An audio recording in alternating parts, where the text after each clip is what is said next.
Hello बच्चों, आइए प्रश्न को देखते हैं। हमारे सामने एक फलन दे रखा है, एक माइनस में एक्स गुणा में वर्गमूल में एक्स। इसका हमें एक्स के सापेक्ष समाकलन का मान ज्ञात करना है।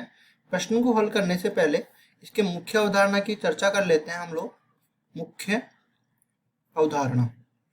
तो प्रश्न को देखते ही पता लग रहा है कि ये एक अनिश्चित समाकलन है, तो मुख्य अवधारणा भी अनिश्चित समाकलन की आ जाएगी। और साथ ही साथ इस अनिश्चित समाकलन को हल करने के लिए जो सूत्र उपयोग होगा, उस सूत्र को भी हम लोग लिख लेते हैं।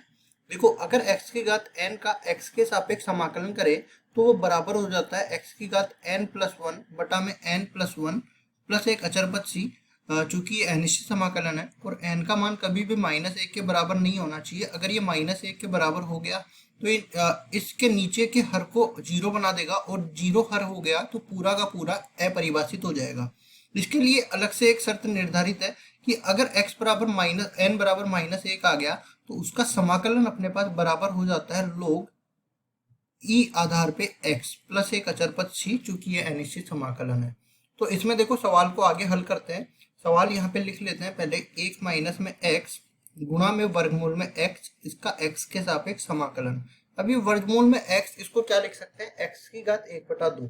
ठीक है। और हम लोग जानते हैं घातों के नियम से कि अगर आधार समान है तो घातें जुड़ जाती है।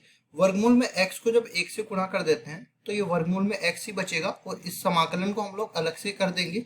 इसके बाद में ये यहाँ पे x की घात 1 है, इसको ये गुणा कर देंगे x की घात 1/2 से, तो घात 1 और घात 1/2 टोटल जुड़ के अपने पास घात 3/2 हो जाएगी। मतलब x की घात 3/2 इसका x के सापेक्ष समाकलन। और इसी तरह हम लोग इसको भी यहाँ पे इस तरह से व्यक्त कर देते हैं, x की घात 1/2, x की घात 1/2 और x की घात 3/2, इन दोनों का समाकलन करना है।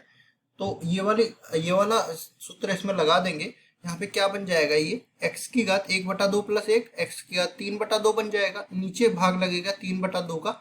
इसी तरह माइनस यहाँ पे क्या बनेगा, 3/2 और 1 5/2 बनेगा, और भाग लगेगा 5/2 का। और चूंकि ये अनिश्चित समाकलन है तो अचर पद भी यहाँ पे आ ही जाएगा। आगे इसको जैसे ही सरल करते हैं हम लोग तो ये 3/2 ऊपर जाएगा, तो ये क्या बनने वाला है, 2/3 x की घात 3/2 माइनस में 5/2 भी ऊपर जाएगा तो 2/5 गुणा में x की घात 5/2, और ये अचर पद।